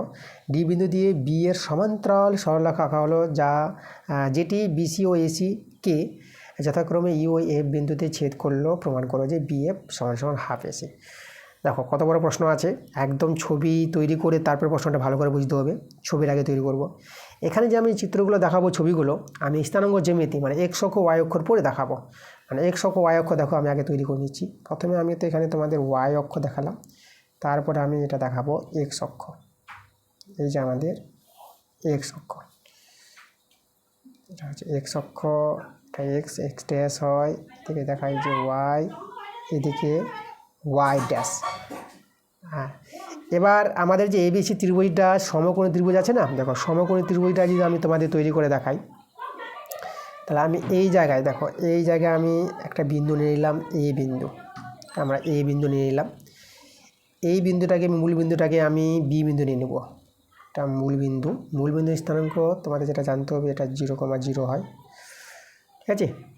আর এ বিন্দুর স্থানাঙ্ক এটা আমি নিয়ে নেব, এটা তো ওয়াই অক্ষর পর বিন্দুটা আছে, প্রথমে 0 হবে, তারপরে আমি এটা ধরে নিলাম 0,a, এই বিন্দুটাকে আমি নিয়ে নিলাম।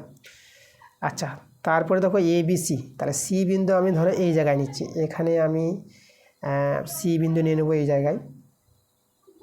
এই যে আমাদের সি বিন্দুটাকে ধরে নিচ্ছি, এটা C,0 ধরে নিলাম, সি বিন্দু থেকে C,0। ত্রিভুজটা এসি যুক্ত করি আমি, তাহলে আমি এসি যুক্ত করে দিলাম। দেখো এবিসি আমাদের ত্রিভুজ, যেটা সমকোণী ত্রিভুজ। এবিসি মানে বি কোণটা 90 ডিগ্রি, এখানে দেখতে পাচ্ছ স্থানাঙ্ক অক্ষ আছে, তো এখানে আমাদের এই কোণটাতে আমাদের 90 ডিগ্রি পাওয়াই যাবে। আচ্ছা, তারপরে যেটা বলেছে যে এ বিন্দুর বিপরীত দিকে এই দিকে আমাদের একটি বিসিডি সমবাহু ত্রিভুজ তৈরি করতে বলেছে। তা আমরা দেখো বিসিডি সমবাহু ত্রিভুজ তৈরি করব। আমি ধরো এই জায়গায় আমি একটা বিন্দু নিয়ে নিলাম, যেটা আমি ডি বিন্দু নিয়ে নেব। এই যে ডি বিন্দু নিয়ে নিলাম। এখন আমি বিসিডি যেটা বলি, তাহলে আমাদের বিডি যুক্ত করতে হবে, বিডি, আর এদিকে সিডি যুক্ত করতে হবে। এই যে দেখো, এই যে বিসিডি সমবাহু ত্রিভুজ, বাহুগুলো সমান আছে, অঙ্কন করলাম। আর ডি বিন্দু দিয়ে বি এর সমান্তরাল সরলরেখা, ডি বিন্দু দিয়ে এই যে বি এর সমান্তরাল সরলরেখা অঙ্কন করতে বলেছে, যা বিসি আর এসি বাহুকে দেখো ই এবং এ বিন্দুতে ছেদ করবে। তাহলে এইভাবে সমান্তরাল সরলরেখা তৈরি করছি আমি। দেখো একদম আমি এখানে দেখো এই বি এর সঙ্গে সমান্তরাল স্ট্রেট, তাহলে এভাবে সোজা করে একটি সমান্তরাল সরলরেখা তৈরি করে দাও, যেটা বলে দিয়েছে এখানে। দেখো এই যে বিসিকে ই বিন্দুতে ছেদ করবে, বিসিকে এখানে ই বিন্দুতে ছেদ করবে, এই যে ই বিন্দুতে। আর এসিকে এ বিন্দুতে বলেছে, দেখো প্রশ্নে এ বিন্দু, তাহলে এখানে আমাদের বিন্দুটা দাঁড়াবে এ বিন্দু। দেখো ছেদ করেছে, প্রশ্নে যেভাবে বলা হয়েছে সেই অনুসারে কিন্তু আমরা ছবিটা তৈরি করেছি, একদম স্থানাঙ্ক জ্যামিতির উপর, এক্স অক্ষ ওয়াই অক্ষর উপর। আর বিএফ প্রমাণটা যেটা করতে বলেছে, বিএফ হাফ এসি, মানে এই যে আমাদের বিএফটা যখন বলেছে, তাহলে বিএফটা আমি যুক্ত করে দিচ্ছি, কারণ বিএফের কথা উল্লেখ করেছে। তাহলে বিএফ, এই যে আমাদের বিএফটা, এই বিএফকে দেখাতে হবে হাফ এসি, এসির অর্ধেক বিএফ হবে, এটা কিন্তু আমাদের প্রমাণ করতে বলেছে। যেটা প্রমাণ করতে বলেছে দেখো আমি এখানে লিখে দেখাই যে বিএফ সমান এই যে হাফ এসি, বিএফ সমান হাফ এসি, এটা কিন্তু আমাদের প্রমাণ করতে হবে। দেখো চলো আমরা প্রমাণটা তোমাদের করে দেখাই। তো কীভাবে প্রমাণটা আমি করছি, এখানে আমাদের যেহেতু দেখো এই যে বিডিসি, এই যে ত্রিভুজটা সমবাহু ত্রিভুজ আছে না বিসিডি, তাহলে এখানে বিডি বাহু, বিসি বাহু আর সিডি বাহু তো সমান, তাই তো। তাহলে এখানে আমাদের কিন্তু বাহুগুলো সমান আছে, বিডি সমান বিসি সমান সিডি, সমবাহু ত্রিভুজের জন্য সমান পাবো। আমি দেখো এই যে বিডি আছে না, আচ্ছা ডি বিন্দুটাকে আমি এইচকে এটা ধরে নিলাম, এগুলো সব ধরে নিয়েছি, এইচকে এটা আমি ধরে নিলাম। এখন আমি যেটা আমি দেখাবো যে বিডি, এই যে বিডি এর দৈর্ঘ্য যদি বের করতে চাই, বিডি, এই যে বিডির দৈর্ঘ্য কত হবে, তাহলে বি বিন্দু 0,0, তাহলে এই দৈর্ঘ্যটা হয়ে যাবে √, দুটি বিন্দুর মধ্যে দূরত্ব √, এটা মূল বিন্দু থেকে দূরত্ব তোমরা h² প্লাস k², এটা হয়ে যাবে না? দুটি বিন্দুর মধ্যে দূরত্ব তোমরা জানো 4 নম্বর অধ্যায় স্থানাঙ্ক জ্যামিতি। ওকে, আচ্ছা বিডি দৈর্ঘ্য বের করলাম, এবার সিডি বের করব। সিডি, এবার যদি আমি সিডি বের করতে চাই, দেখো সিডিটা কত হয়ে যাবে? সিডি হয়ে যাবে আমাদের, লক্ষ্য করো, এই যে আমাদের এই যে এইচ মাইনাস সি তার হোল স্কোয়ার, আর প্লাস এটা কে আছে, মানে এটা কে এর হোল স্কোয়ার হবে, এদিকে 0 আছে বলে শুধু কে এর বর্গ দাঁড়াবে, তাই তো? তো এভাবে দুটি বিন্দুর মধ্যে দূরত্ব যেটা তোমরা জানো, এক্সের পার্টের বর্গ প্লাস আর ওয়াইয়ের পার্টের বর্গ, এখানে 0 আছে বলে শুধু কে এর বর্গ হয়ে গেল। এবার এখানে যেহেতু এই যে বিডি সমান সমান সিডি সমবাহু ত্রিভুজ, তাহলে বিডি সিডি সমান হবে, তাহলে আমরা এখানে মানগুলো সমান লিখে দেবো। তাহলে দেখো সমানের জন্য আমরা √, উঠাতে পারবো, তাহলে আমি শুধু লিখবো h² প্লাস k², আর এদিকে হয়ে যাবে আমাদের এইচ মাইনাস সি তার হোল স্কোয়ার প্লাস k², তাই তো? যেহেতু সমান বলে √গুলো উঠে গেছে। আচ্ছা এখানে এটা a মাইনাস বি তার হোল স্কোয়ার সূত্র, a minus B whole square সূত্র তোমরা জানো, a মাইনাস বি তার হোল স্কোয়ার সূত্র হবে a² minus 2ab plus b², এই সূত্রটা তোমরা অনেকে জানো। চলো অ্যাপ্লাই করি আমরা, h² minus 2hc plus c² plus k²। এখানে দেখো আমি h² আমরা কাটাতে পারবো, তাহলে আমাদের দেখো এইদিকে মাইনাস 2hcটা আমি বাঁদিকে নিয়ে আসছি, তো এটা 2hc হয়ে যাবে, মাইনাসটা প্লাস, আর এদিকে দাঁড়িয়ে যাবে আমাদের c², একটা c, একটা c², একটা c কেটে যাবে। তাহলে আমি যদি এখান থেকে এইচের মানটা বের করতে চাই, তাহলে আমাদের হয়ে যাবে কত? এটা হবে c/2 হয়ে যাবে। দেখো আমাদের এই যে বিন্দুটা তৈরি করছি, যে ঠিক আছে, এই বিন্দুটা কিন্তু আমাদের বের হবে, এইচের মানটা পেয়ে গেছি, এইচের মানটা পেলাম c/2। আর কে এর মানটা বের করব। আচ্ছা দেখো কে এর মানটা আমরা কীভাবে বের করছি, এবার আমরা দেখো আমরা বিসি বের করতে চাইছি, বিসি। তাহলে বিসি কত হবে? এখানে কিন্তু লক্ষ্য করো বিসি দৈর্ঘ্যটা সেটা √, শুধু আমাদের c² হবে, তাই না? এই যে আমাদের এটাতে 0 0 আছে, এখানে c,0, তাহলে শুধু c² পাবা দুটি বিন্দু দূরত্ব অনুসারে, এক্সের পার্টের বর্গ প্লাস ওয়াইয়ের পার্টের বর্গ, তো আমরা শুধু c² পেয়ে গেলাম। আর এখানে এবার দেখাবো যেহেতু এই যে আমাদের বিসি সমান সমান বিডি, তা আমাদের এখানে দেখো এই যে বিডি, তাহলে বিডির মান বিসিতে হচ্ছে এই যে আমাদের c², √গুলো উঠিয়ে দিলাম, আর এখানে বিডি হচ্ছে এই যে h² প্লাস k², এগুলো সমবাহু ত্রিভুজের জন্য সমান হচ্ছে বাহুটা, মানে এই যে বিসিডি সমবাহু ত্রিভুজ, তার জন্য আমরা বিসি সমান সমান সিডি বলতে পারবো, বিসি সমান সমান বিডি নিয়েছি এখানে। দেখো এখান থেকে আমি লক্ষ্য করো, যে এখান থেকে আমি মান বের করার চেষ্টা করব আমি। আচ্ছা c², আচ্ছা এখানে আমরা এইচের মানটা পেয়েছি, এইচের জায়গায় এইচের মানটা বসাও, c/2 তার বর্গ প্লাস k², c² সমান এটা হবে c²/4 প্লাস k²। আচ্ছা তাহলে আমরা যদি এখানে k² মানটা বের করতে চাই, k² সমান কত হবে? তাহলে এটা আমাদের c² মাইনাস c²/4, এটা এইদিকে চলে আসবে, তো বিয়োগ হয়ে যাবে না, এখানে ভগ্নাংশ যোগ বিয়োগ যদি করো না, এদিকে আমাদের k²,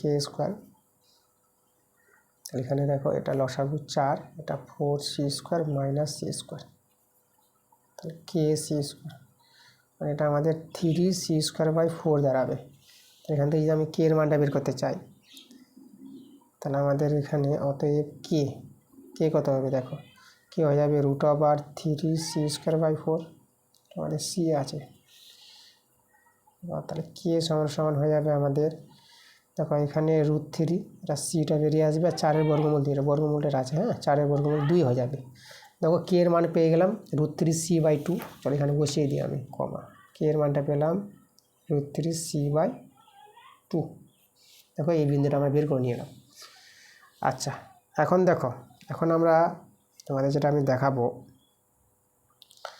আচ্ছা আমি এই জায়গাটা একটু কাজে লাগিয়ে দিই।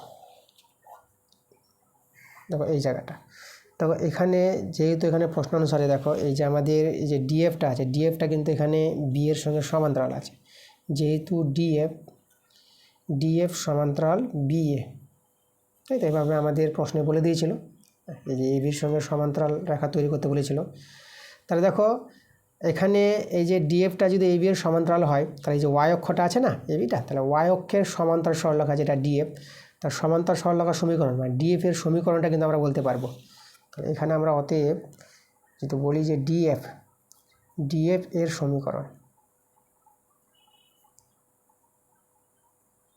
সমীকরণটা যেটা হবে আমাদের লক্ষ্য করো, সেটা কিন্তু আমাদের হয়ে যাবে এক্স সমান দেখো এই যে ডিএফ মানে এই যে দূরত্বটা দেখো, এই যে আমরা পেয়ে গেছি c/2, এই যে এই দূরত্বটা কিন্তু আমাদের এই যে বিই দূরত্বটা কিন্তু আমাদের c/2।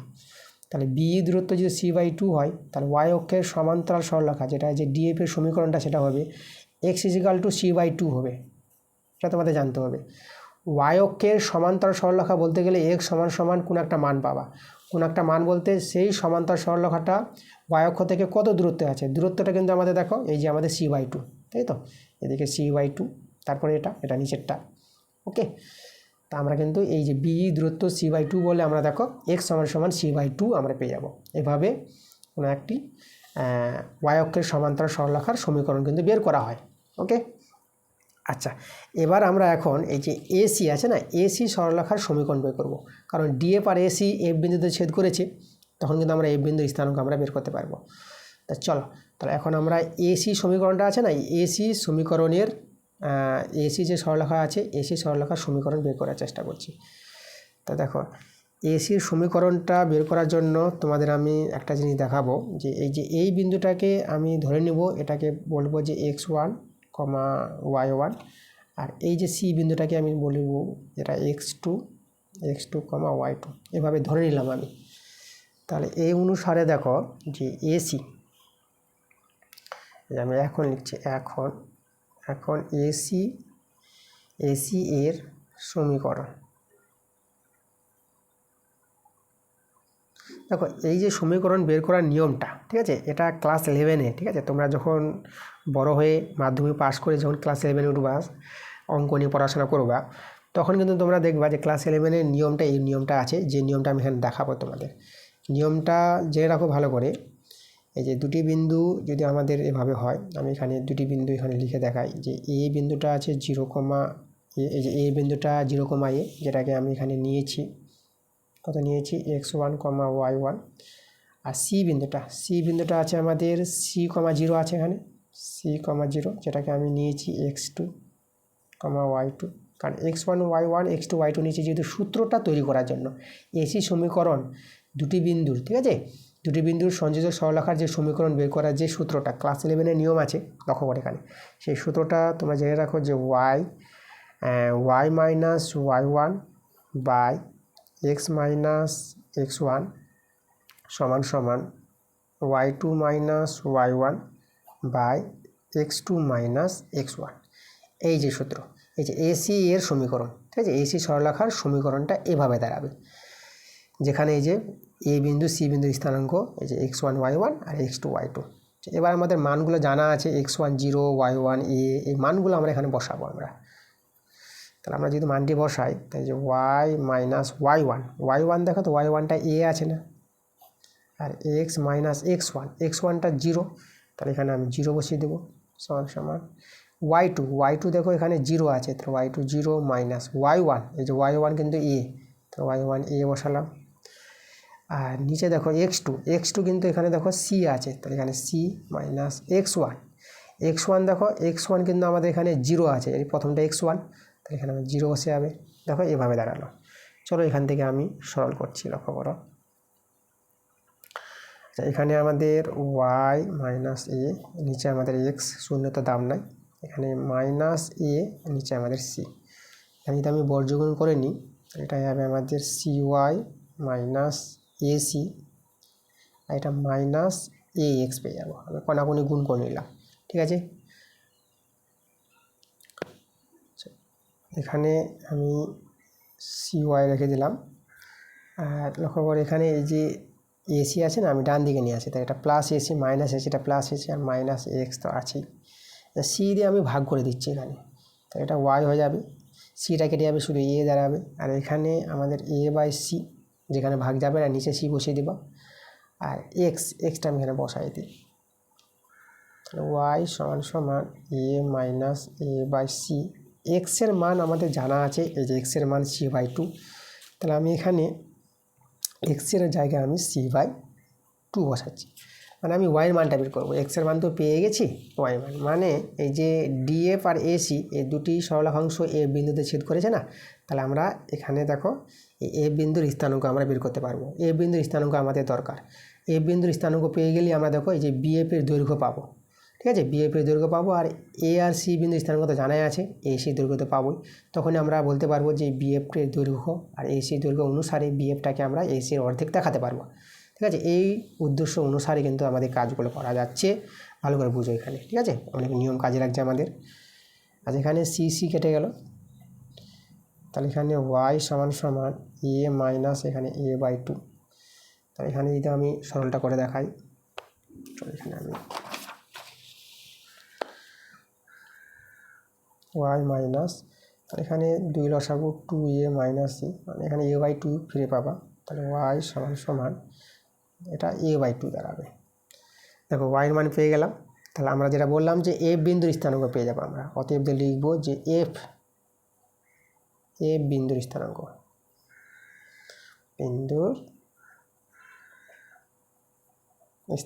আমরা বের করলাম কত, এক্সটা যদি বলি এক্স কত আছে, এই যে এক্সের মানটা আমরা যেটা পেয়েছি এই যে সি বাই টু, তাই তো।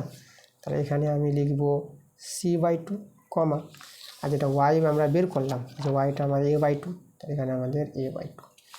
এ বিন্দুর স্থানাঙ্ক পেয়ে গেছি, আমি এখানে একটু লিখে দেখাই। এ বিন্দুর স্থানাঙ্কটা আমরা পেলাম সি বাই টু আর এ বাই টু, এই যে আমাদের বিন্দু, তাই তো, যেটা আমরা এখানে বের করলাম। আচ্ছা, এ বিন্দুর স্থানাঙ্ক যখন বের করে নিয়েছি, তাই তো, তাহলে এবার আমরা বিএফটা বের করতে পারবো। এ বিন্দুর স্থানাঙ্ক আবার বলে দিচ্ছি যে ডিএফ সরলরেখাংশ আর এসি সরলরেখাংশ ছেদবিন্দু এফ। তাহলে ছেদবিন্দু হলো পরে দুটি সরলরেখার সমীকরণকে সমাধান করে, তাই যে এক্সের মান ওয়াই মান বের করে কিন্তু আমরা এই বিন্দুর স্থানাঙ্ক পাবো, ছেদবিন্দু যেটাকে বলা হয়। এখানে যেটা আমরা বলবো, এখানে পাশে তোমাদের উল্লেখ করে দিই। তো এই বিন্দুটা কি, এই বিন্দু হলো যেহেতু এসি ও বি ডিএফ, ঠিক আছে, এসি ডিএফ এর মানে এই সরলরেখা দুটির ছেদবিন্দু। আচ্ছা, এর ছেদবিন্দু বলে দিচ্ছি, এর ছেদবিন্দু আমি একটু উল্লেখ করে দিলাম, তোমাদের বোঝার সুবিধা হবে। এটা ছেদবিন্দু আমাদের, ঠিক আছে। ছেদবিন্দুটাই কিন্তু আমাদের কী আছে, এফ আছে, এখানে এফটা লিখে দিই, ছেদবিন্দু এফ। চলো এবার আমরা বিএফ, এই যে দেখতে পাচ্ছ যে বিএফ ছবিতে আমরা বিএফ এর দৈর্ঘ্য বের করব। তাহলে অতএব বিএফ, দুটি বিন্দুর মধ্যে দূরত্ব এটা √, দেখো বি বিন্দুটা আমাদের আছে 0 0, এখানে আমাদের সি বাই টু। তাহলে এখানে মূল বিন্দু থেকে দূরত্ব যেটা হয়ে যাবে আমাদের সি বাই টু তার বর্গ প্লাস এ বাই টু তার বর্গ। মূল বিন্দু থেকে দূরত্ব মানে আমাদের এদেরই শুধু বর্গটা হবে, এরা তো 0 0 আছে, তাই তো। আচ্ছা, তাহলে এখানে সরলটা যদি আমি তোমাদের দেখাই, এটা আমাদের হয়ে যাবে c²/4 প্লাস a²/4। আচ্ছা, আমি এখানে 1/4 কমন নিয়ে আমি c² প্লাস a² এটা লিখতে পারবো, এটা c আছে। 1/4টা 1/2 হয়ে যাবে √, আগে a²টা লিখি, তারপরে আমি c²টা লিখলাম। দেখো এভাবে দাঁড়িয়ে গেল, এটা হচ্ছে আমাদের বিএফ। এবার আমরা লক্ষ্য করো এখানে এই যে এসি আছে, এসির সঙ্গে যে তুলনা করেছে, তাহলে এসির দৈর্ঘ্য বের করব। তো চলো আমি এসির দৈর্ঘ্য বের করবো এখন। এসি √, এসিটা যদি দেখো না, এখান থেকে লক্ষ্য করো এই যে এ বিন্দু আর সি বিন্দু 0,a আর c,0। তাহলে এখানে দেখো, এখানে তোমরা পাবা এই যে c² প্লাস a² পাবা, এখানে c² প্লাস a², মানে এক্সের পার্টের বর্গ প্লাস ওয়াইয়ের পার্টের বর্গ। কারণ লক্ষ্য করো এটাতে আমাদের 0 আছে, এটা সি আছে, তাই c² হবে, আর এটা 0 আছে, এখানে এ আছে, তাই a² হবে, দুটি বিন্দুর মধ্যে যে দূরত্ব একদম। তাহলে আমরা এসিটা কত পেয়ে গেলাম, এসিটা পেয়ে গেলাম √a² প্লাস c²। তাহলে দেখো তো আমরা এই যে আমাদের আছে এটা 1, এটা যদি আমি 2 নং নাম দিয়ে দিই, তাহলে 1 ও 2 থেকে তো বলতে পারবো, দেখো যে 1 ও 2 থেকে বলতে পারবো যে এই যে বিএফটা হবে কি এসির অর্ধেক হবে, তাই তো। মানে এসির মানটা যতটা আছে, ঠিক আছে, ততটা আমাদের কি আছে লক্ষ্য করো, এই যে এসির মানটা আমাদের যতটা আছে তার অর্ধেকটা কিন্তু বিএফ আছে না, তাহলে 1 ও 2 থেকে বলতে পারবো, ওকে 1 ও 2 থেকে কী বলতে পারবো আমরা বলতে পারবো যে এসির অর্ধেক বিএফ। তাহলে আমি এখানে আচ্ছা তোমাদের আরেকটা জিনিস আমি বলতে পারবো এখানে, এই জায়গাটা, এই যে আমরা যেহেতু দেখো এইভাবে লিখছি যে বিএফটা আমাদের হাফ, এটা আছে তো, তাহলে আমি এখানে দেখো হাফ, এই যে এর মানটা তো আমরা এসি পেয়ে গেছি, তাহলে এখানে তুমি এসি লিখে দিতে পারো, এই যে দেখো, তাহলে আমাদের তো হয়ে গেল প্রমাণটা। ওকে 1 ও 2 থেকে বলতে পারো বা এভাবে মানটা বসিয়ে আমরা বলতে পারবো। দেখো বিএফটা এসির অর্ধেক, যেটা আমাদের প্রমাণ করতে বলেছিল, আমরা একদম প্রমাণটা করে দিলাম না।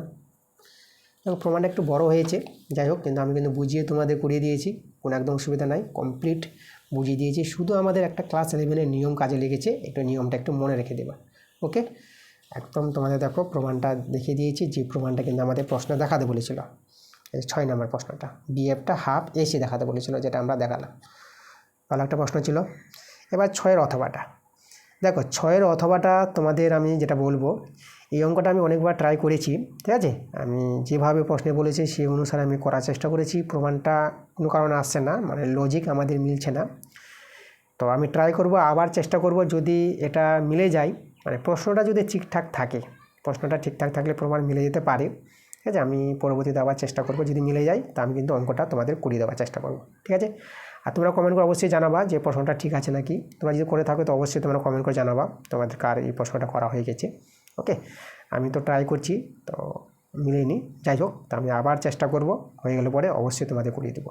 ওকে আচ্ছা চলো পরের প্রশ্নগুলো যদি দেখি, বইয়ের বাইরের প্রশ্ন, যেরকম দেখো এই যে প্রশ্নগুলো, যেমন 8-এর দাগের প্রশ্নটা বই থেকে পাবা, 223 পাতায় 13 নম্বর অঙ্কটা আছে বইয়ের অঙ্ক। তারপরে এই যে প্রশ্নটা আছে 8-এর অথবাটা, 225 পাতায় 14 নম্বর। তো সবগুলো কিন্তু এগুলো বইয়ের প্রশ্ন, বইয়ের বাইরের প্রশ্ন থাকলে কিন্তু আমি করিয়ে দিতাম, তো বই থেকে আছে বলে আমি ছেড়ে দিলাম।